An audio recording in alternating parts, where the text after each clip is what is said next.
পালা নাই। বলে কেন?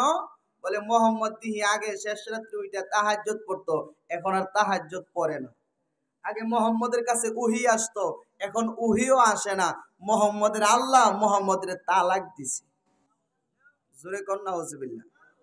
তাইলে নবীর দুশ্মন কি খালি এই যুগে? নবীর যুগে ছিল কি ছিল না? নবীর যুগে ছিল।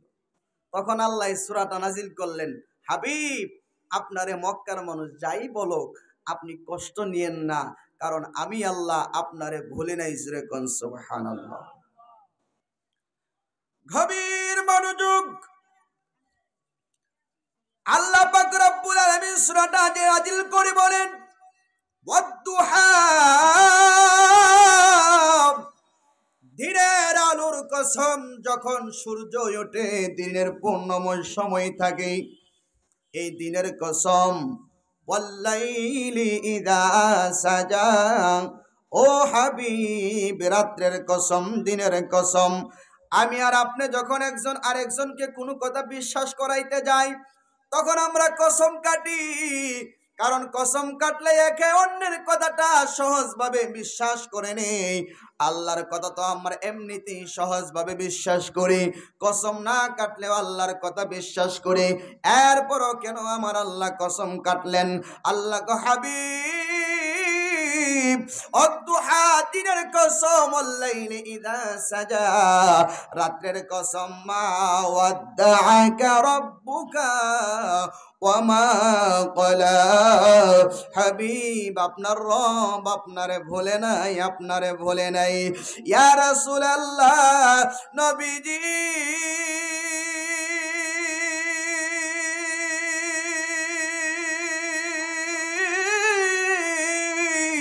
ও মায়ার নবী গো, ও দয়ার নবীজি, আপনার রব আপনারে ভুলে নাই গো নবী, আপনার রব আপনারে ভুলে নাই। আপনার রব আপনারে সব জায়গাতেই রাখছে। পরের সূরাতে আল্লাহ বলে, ওয়ারাফা'না লাকা যিকরাক। হাবিব আমি আপনারে বলি নাই, আমি আল্লাহ সব জায়গাতে আপনারে রাখছি। আমার নাম আছে কোরআনের মধ্যে, আপনারে রাখছি আমি কোরআনের মধ্যে। আমার নাম আছে তাওরাতে, আপনার নাম আছে তাওরাতে। আমার নাম আছে জবুরে, আপনার নাম আছে জবুরে। আমার নাম আছে ইনজিলে, আপনার নাম আছে ইনজিলে।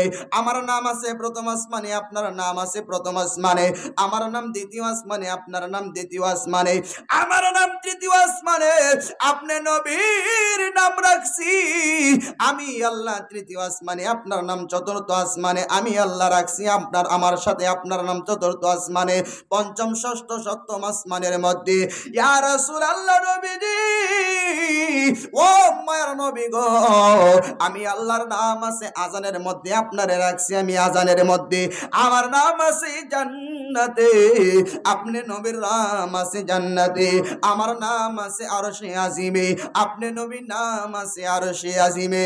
ইয়া রাসূলুল্লাহ নবীজি,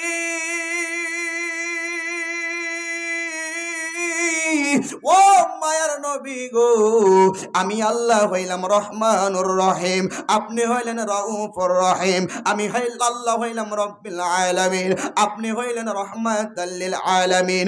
আমি আপনারে কোন জায়গাতেই কাপাতে রাখি নাই।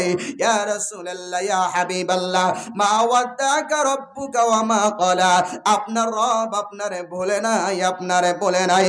জোরে সুরে কোন আল্লাহু আকবার। এ বন্ধুরে, ও আমার কুটিয়ে দিতানার বাবারা, ও আমার গছিয়াটার এলাকার বন্ধুরা, এ আমার মুরব্বী বাবাজিরা, এ যুবক ভাইরা, কেরে তোমরা আজকে রাস্তার মধ্যে দাঁড়ায়া দাঁড়ায়া মোবাইল টিপতেছো, বন্ধু বান্ধবের সাথে তুমি আড্ডা দিতেছো। আগামীকালকে তুমি আড্ডা দিতে পারবা, আগামীকালকে তুমি মোবাইল টিপতে পারবা, আগামীকালকে তুমি দোকানপাট সব কিছুই পাইবা, আগামীকালকে তুমি বাজার হাট সব কিছু পাইবা, আগামীকালকে এত সুন্দর জান্নাতের একটা বাগান পাইতা না। মা বোনেরা যারা গো মা জীবনে অনেক কাজ তুমি সংসারের জন্য করেছো, সংসার কইরা জীবনটা তুমি কাটাইয়া দিছো। ও মা আজকে দুনিয়ার সব কাজকে পেছনে পালায়া আজকে তুমি কান্ডারে দিয়ে দাও মাহফিলের দিকে গো মা। একটা পর্দানসীন জায়গার মধ্যে তুমি বসে যাও, পয়সা তুমি শুনো আলেম উলামারা কি বলে। আমার আল্লাহ পাক রব্বুল আলামিন বলে মা ওয়াদাকা রব্বুকা ওয়া মা ক্বালা ওয়ালাল আখিরাতু খায়রুল লাকা মিনাল উলা। জোরে জোরে কোন আল্লাহু আকবার। বন্ধু বন্ধু আপনি মন ঘাবড়াবেন না, আপনি মনে কষ্ট নেবেন না। আওলাল আখিরাতু খায়রুল লাকা মিনাল উলা। ইয়া রাসূলুল্লাহ ইয়া হাবিবাল্লাহ আপনার মক্কার জীবন থেকে মদিনার জীবন বড় শান্তিময় হবে। ইয়া রাসূলুল্লাহ মক্কার মানুষ আপনারে কষ্ট দেয়, মক্কার মানুষ আপনারে ব্যথা দেয়, মক্কার মানুষ আপনারে গালি দেয়। ইয়া রাসূলুল্লাহ এরপরের জীবনটাই হইল আপনার মদিনার জীবন। এই মদিনার জীবনটা আপনার বড় শান্তিময় জীবন, মদিনার জীবনটা বড় আপনার সুখের জীবন। ইয়া রাসূলুল্লাহ নবীজি দুনিয়াতে যদি কোনো মা কোনো সন্তানের মা ডাক শুনতে চায় 10 মাস 10 দিন সন্তানকে পেটে রাখার কষ্ট ধারণ করা লাগে, এরপরে প্রসব বেদনা মা সহ্য করা লাগে। আরে কোনো বাবা যদি সন্তানের কামাই রুজি খাইতে চায় তাহলে তার 8-10 বছর 15 বছর লালন পালন করা লাগে। ইয়া রাসূলুল্লাহ নবী গো ও মায়ার নবী দয়ার নবী আপনি কোনো চিন্তা করবেন না, কোনো চিন্তা করবেন না। ওয়ালা সাউফা ইউতিকা রাব্বুকা ফাতারদা। অতি নিকটে অতি কাছাকাছি আমি আপনারে অতি তাড়াতাড়ি এমন কিছু নিয়ামত আপনারে দান করিব, এই নিয়ামত গুলি পাইয়া আপনি নবী বড় খুশি হইয়া যাবেন। জোরে কোন আল্লাহু আকবার। আরে রহমাতাল লিল আলামিন আপনি উম্মতের জাবিন গুনাহগারের অহদিয়া বনজন আল্লাহর নবী আপনার দরবারে এই গোলামরা হাজির। আল্লাহর নবী আপনার দরবারে এই গোলামরা। আরে কোরআন দে কাছি আমি গুনাহগারের বন্ধু তুমি তরায়া নিয় নবী হাসর ময়দানে। আল্লাহর নবী আপনার দরবারে এই গোলামরা। জোরে কোন আল্লাহু আকবার। এ বন্ধু ও আমার কুটিয়াদি থানার বাবারা, এ আমার গাছি হাটার যুবক ভাইরা, আমার আল্লাহ পাক রব্বুল আলামিন বলে ওয়ালা সাউফা ইউতিকা রাব্বুকা ফাতারদা আলাম ইয়াজিদিকা ইয়াতীমান ফাআওয়া।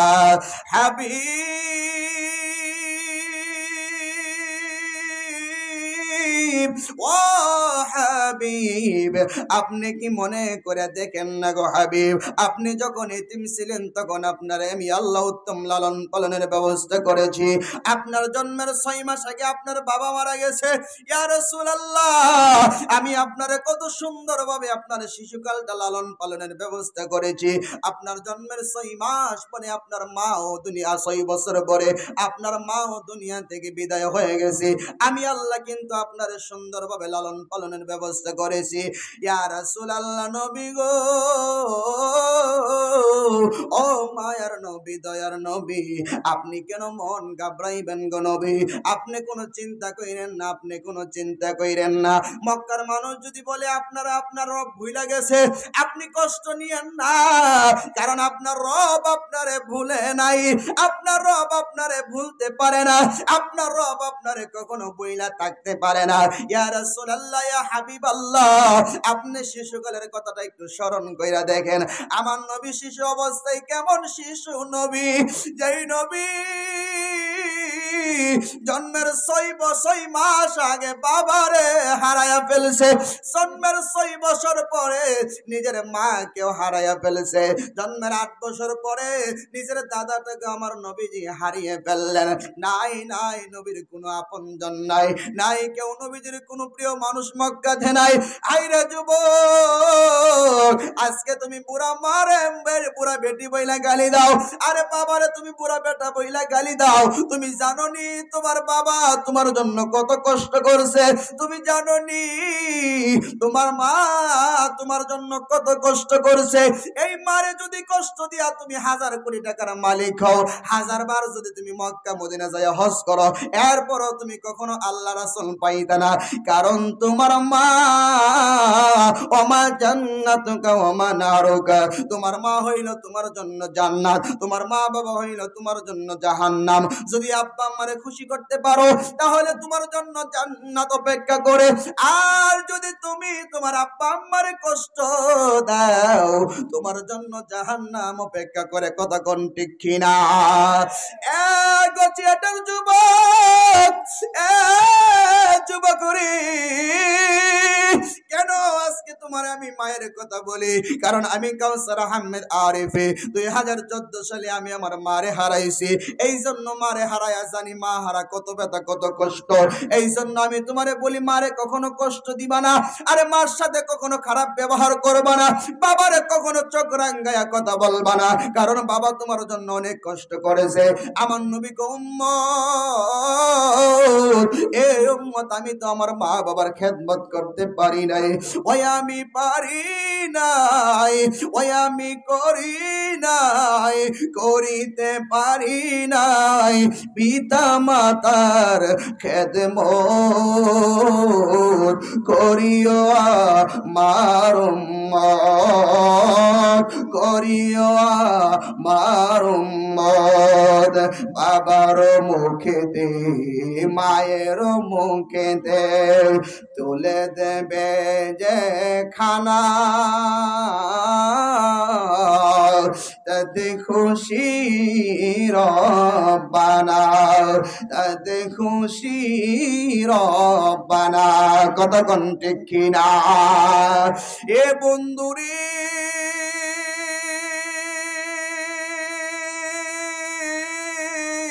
ও যুবক ভাইরা, আমার নবী কেমন এতিম নবী ছিলেন। আমার নবী দৌড়ায় আমার কাছে চলে গেল।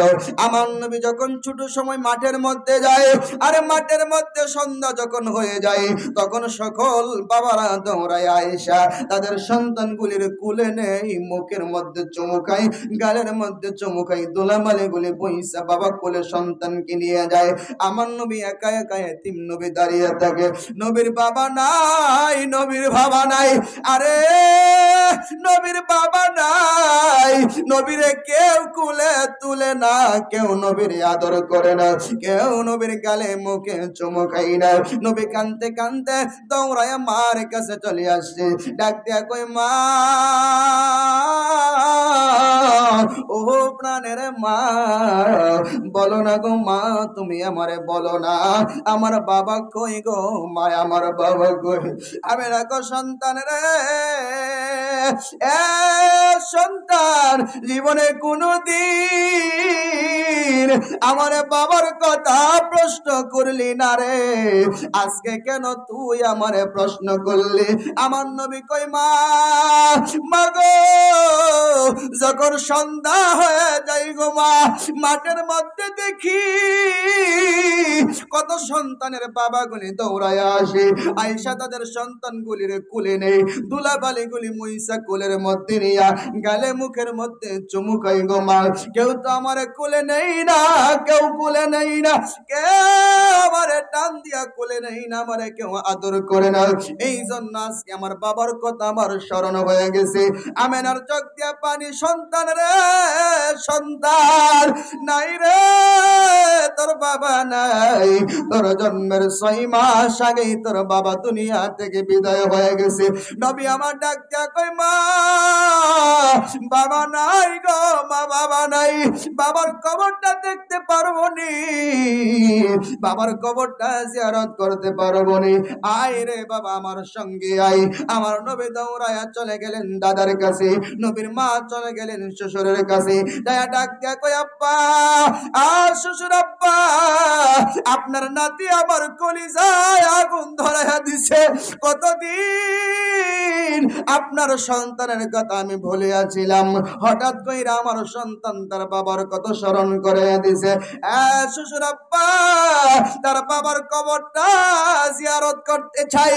আব্দুল মুতালিব 3 জন মানুষ দিয়া, একজন খাদেম দিয়া এবং নবীজি মা আমেনারে এই 5 জনের একটা কাফেলা বানিয়ে দিলেন। 5 জনের একটা কাফেলা বানিয়ে দিয়ে আমার নবীকে ছেড়ে দিলেন বাবার কবর জিয়ারত করার জন্য। আমার নবীজি রওনা হয়ে গেলেন মায়ের সাথে। আমার নবী আর মায়ের সাথে যখন রওনা হয়ে গেলেন, আমার নবী কান্দে, নবীর মাও কান্দে।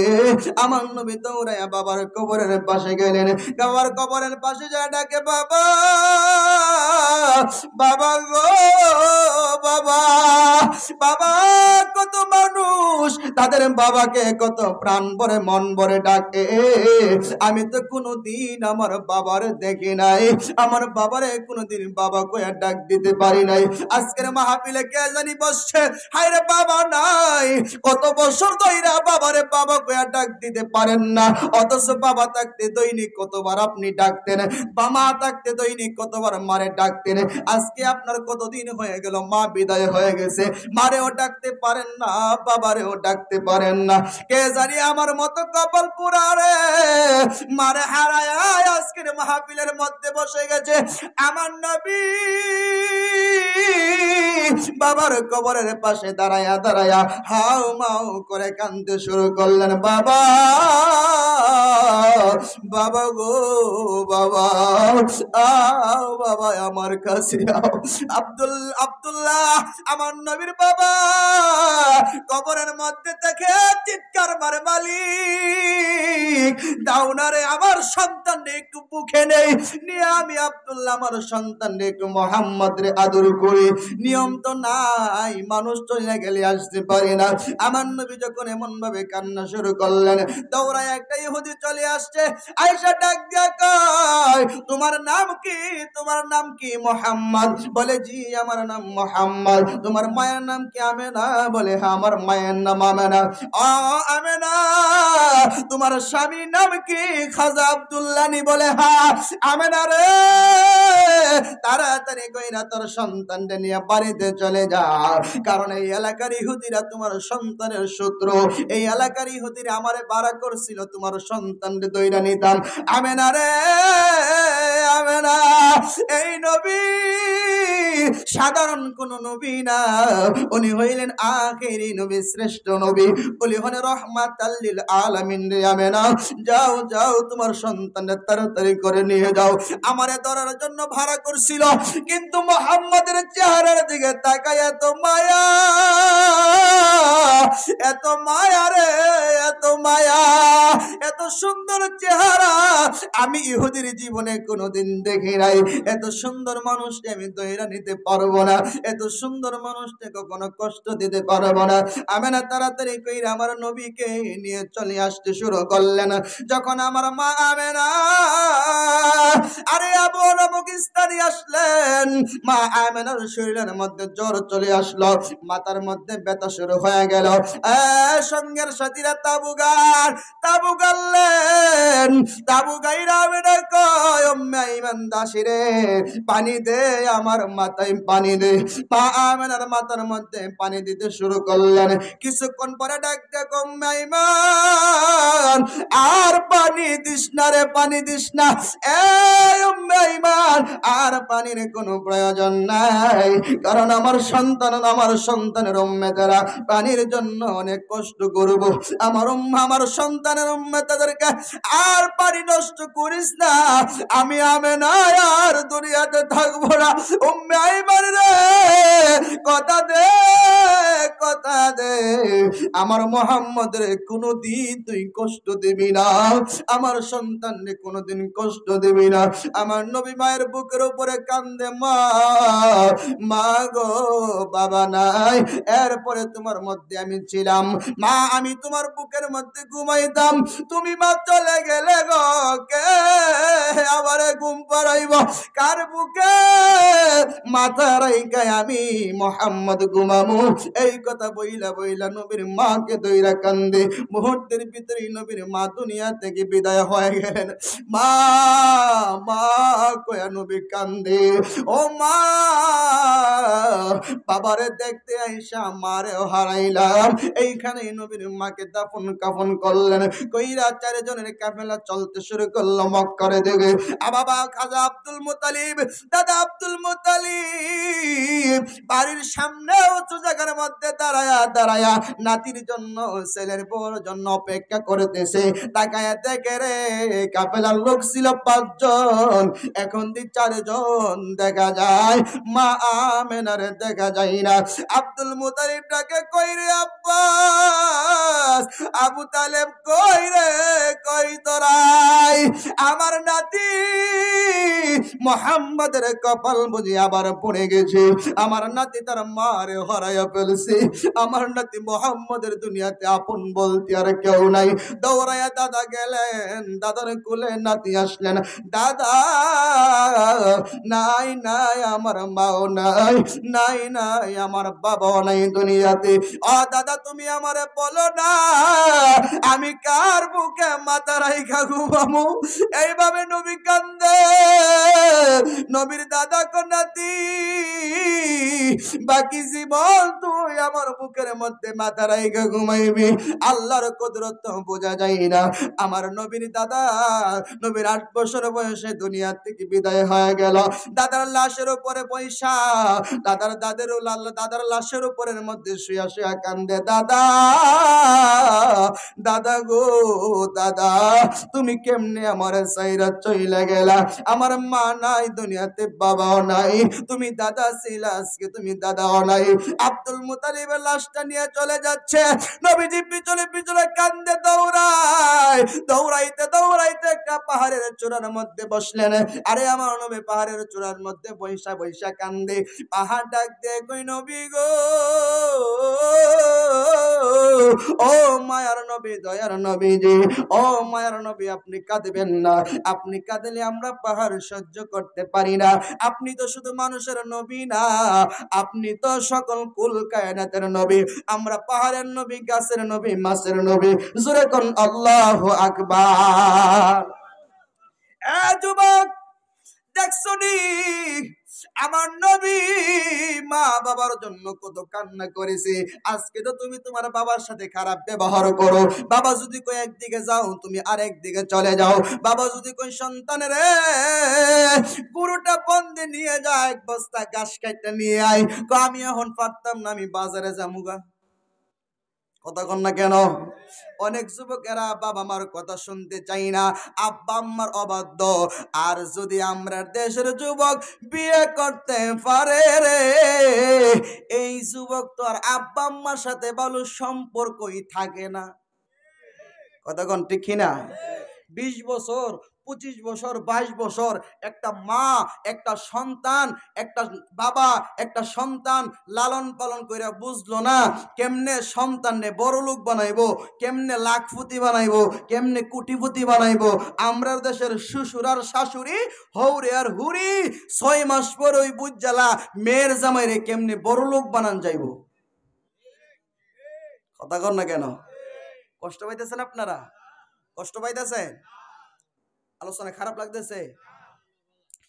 যে শ্বশুর আর শাশুড়ি কি করে, আমার মেয়েরে বিয়ে দিছি, কোন সময় বিয়ের জামাইরে, মেয়ের জামাইরে বড় লোক বানালে তাড়াতাড়ি করে এই চিন্তা করে কইরা শাশুড়ি তার বউরে তার মেয়েরে ইচ্ছা মতে বুঝ দিতে তাহে তোর জামাই রে কইস এই বেটারে কইস বেটার কি কোনো ভবিষ্যৎ নাই বেটার কি কোনো ছেলে মেয়ে হইতো না এই বেটা কি সারা জীবন এমন থাকবো নি বেটা কি বুড়ো হইতো না বেটার কি টাকা পয়সার দরকার নাই কথা কন্টে কিনা এই যে বুঝ দেওয়া শুরু হইছে একটার পরে একটা যখন দিতে দেয় একদিন 2 দিন 3 দিন 4 দিন 5 দিন 10 দিন 20 দিন এবারের ভিতরে একটা কথা ভিতরে পড়ছে কথাটা হইলো টি হইতো কইছে এটা কি খারাপ কইছে নাকি আমার শ্বশুর শাশুড়ি ভালো কত হইতো কইছে এরপরে খালি সুযোগ খুঁজে কেমনে আব্বা আম্মার সাথে একটু তর্ক বিতর্ক লাগদারে হালকা পাতলা দুই একটা কথা যদি বাপে ক হ্যাঁ আমি যখন বলা না আমারে জুদা করে দেব জুদা বুঝেন না আলাদা করে দাও আমারে আলাদা করে দাও এই কথা যখন ক আব্বা তো রাগ করে কি রে আমি তোর সেই দিন বিয়া করাইলাম এখন তুইও করে এমনি আমার করা করে তোরে জুদা করে দিতাম যা তুই জুদা এবার বউ দুজনে মিল করে ক আলহামদুলিল্লাহ বালাওই হইছে হরা হুরি ক আল্লাহ অতদিনে মনে দোয়াটা আমরা জামাই লাগে কবুল করছি কথা কন না কেরে জুদা হইয়া বুদ্ধি কি করে আমি জামগা টাহা গার্মেন্টস আর তুমি যাইবা তোমরা বাড়ি কথা কন না করে হর বাড়ি তাহে হের আই তাই যা আছে সব শ্বশুর ভাই থাকলে বেডাগিরি কি বউ রাতো না হেরাতো জোরে কন না করে যখন শ্বশুর বাড়ির লোকের সম্পর্ক বালা জমিন লাগছে শ্বশুর বাড়ির এলাকাত জমিন কিনছে শ্বশুর বাড়ির এলাকাত এরপর যা কিছু আই দায় আছে সব কি শ্বশুর বাড়ির এলাকাত বউ এখন পাওয়ারটা কম না বেশি পরে যখন একটু খালি বার্ধক্যের মধ্যে পরে হালকা পাতলা যখন একটু খালি বয়সটা এরপরে হে বউ যেমনি ক এমনি ওই ঘুরে কারণ যদি আমার কথা মতে না ঘুরো খালি চাফিটা ঘুরাইয়া এই তালাত টাকা এই তালাত লাগাইলাম পরে তুমি শেষ কথা কন না কেরে এইসব বেড়াইতের জীবন শান্তি নাই টাকা হইতে পারে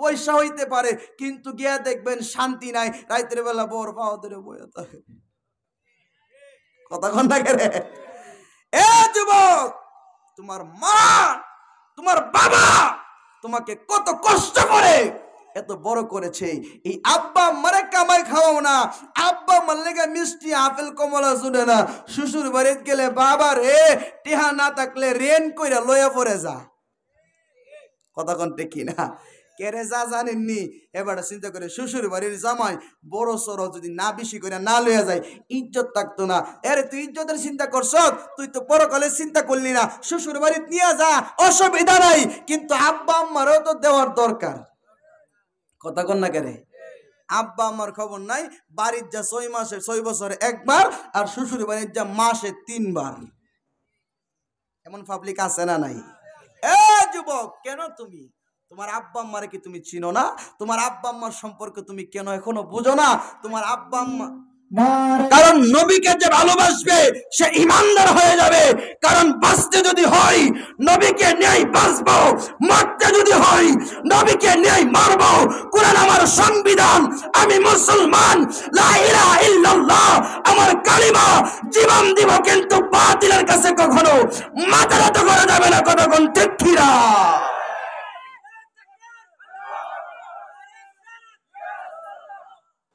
নবী হলো আশিকের জানের জান আশিকের প্রাণের প্রাণ এই নবীর বিরুদ্ধে যে কথা বলবো যে জিহ্বা নবীর বিরুদ্ধে বের করা হবে এই জিহ্বা রাখা হবে না কথা কোন ঠিক কিনা আজকে বাংলাদেশে একটা সংগঠন ইসকন নামে একটা সংগঠন কাজ করে হিন্দু সম্প্রদায় তারা আমাদের এক মুসলিম ভাইকে তারা শহীদ করেছে আমাদের মুসলিম ভাইকে তারা নির্মমভাবে হত্যা করেছে এই দেশের মুসলমান 32টা জাতের ভিতরে যেভাবে জিহ্বাটা নিরাপদ এই দেশের মুসলমানদের কাছে হিন্দুরা তার চাইতে বেশি নিরাপদ তখন ঠিক কিনা তাহলে তাদেরকে এত নিরাপত্তা দেওয়ার পরও কেন তারা আমাদের মুসলমানদেরকে মারবে কেন মুসলমানদের উপরে আঙ্গুল তুলবে এ বাংলার মুসলমান এ সুন্নি মুসলমান শুনে রাখেন যদি হিন্দুরা গৌরগোবিন্দর ভূমিকায় বাংলাদেশে নামে আমরা বাবা শাহজালালের ভূমিকা নিয়ে নামতে রাজি আছি না নাই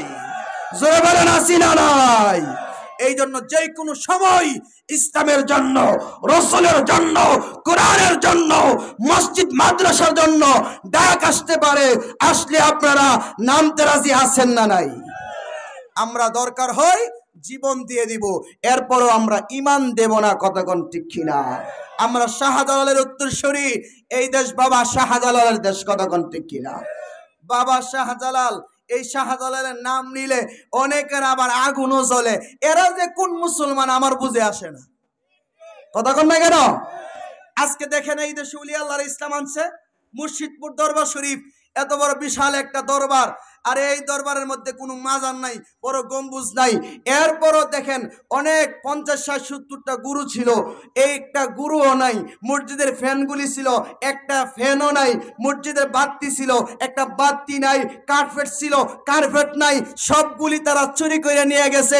আরে তোদের তো মাজার ভাল লাগে না, দরবার ভাল লাগে না, দরবারের গুরু খাইতে তো ভাল লাগে কেন? কথা কন না কেন? এই জন্য চুরে তো চুরি করে রাত্রে, আর দিনের বেলা যে ডেগার দইরা সামনের থেকে মাল নিয়ে নে, তারে কি কও? জোরে কন? ডাকাত। তারা হইল চোর, তারা হলো বদমাশ। কতক্ষণ ঠিক কিনা? নবীর দুশমনরা হলো চোর। যদি চোর না হইতো, নবীর দুশমনরা চোর, প্রমাণ হইল মুর্শিদপুর। কতক্ষণ ঠিক কিনা? শাহজালাল এদেশে ইসলাম এনেছে, আউলিয়ায়ে কেরাম এদেশে ইসলাম এনেছে, শাহ পরান, শাহ মাকতুম, শাহ সুলতান, শাহ আমানত এই দেশে ইসলাম এনেছে। তাদেরকে যদি আমরা বলি শাহজালাল, বাবা শাহজালাল, অনেকে আমরা ফুতুয়া দেনা দেনা। আরে যেই মৌলবী ফুতুয়া দে, এই মৌলবী মাদ্রাসার কার্ড আনছে রিক্সা দিয়া আইনা, মনে করেন কইতাছে কো বাজান কো ভাড়া কত? কো 70 টাকা। আরে বাবা, এটা মাদ্রাসার জিনিস, 10টা টাকা কম নিন। কোনি 10 টাকা কম দিবার লাগা রিক্সার ড্রাইভারের বাবা ওটা হে ফিডো মরা। এই মৌলবী গিয়া ফেতরা খাওরা, জাকাত খাওরা, এরপর হইলো আপনার কি জানি করে রে, আরো খৈরাতি মৌলবী, এই মৌলবী ফুতুয়া দে কফিরে রে বাবা কোন যাইতো না। কতক্ষণ ঠিক না? তুই 10 টাকা কম দিবার লাগিয়া মুসিবাটার জুতো সিলাইয়া পরে বাজান হস, আর রিক্সার ড্রাইভার 10 টাকা কম দিবার লাগিয়া ফিডো মরাসার বাজান হস। তোর মতো মৌলবীর মুগ্ধ দইরা খাড়ে না। কতক্ষণ ঠিক না গান? এই জন্য আমরা আউলিয়া কেরামদেরকে মহব্বত করব, নবীজিকে মহব্বত করব, ওলিদের সহব্বতে থাকব, মা বাবার খেদমত করব। আল্লাহ যেন আমাদের সবাইকে এই কথাগুলি মানার, জানার, বুঝার তৌফিক দান করে। সকলে বলেন আমিন। আর জোরে বলেন আমিন। আর সামনে গেলাম না, এখানে আমার গোছালো সংক্ষিপ্ত আলোচনা শেষ করলাম। এখন আপনাদের সামনে আমার প্রিয় বন্ধু, সারা বাংলাদেশ, টেকনাফ থেকে তেতুলিয়া, রূপসা থেকে পাতুরিয়া শুরু করে সারা দেশেই যিনি ওয়াজ করেন এবং যাকে আমরা দ্বিতীয় তাহিরি হিসেবে চিনি, সারা বাংলা আলোড়ন সৃষ্টিকারী হযরত মাওলানা হাফেজ কারি নাইমুদ্দিন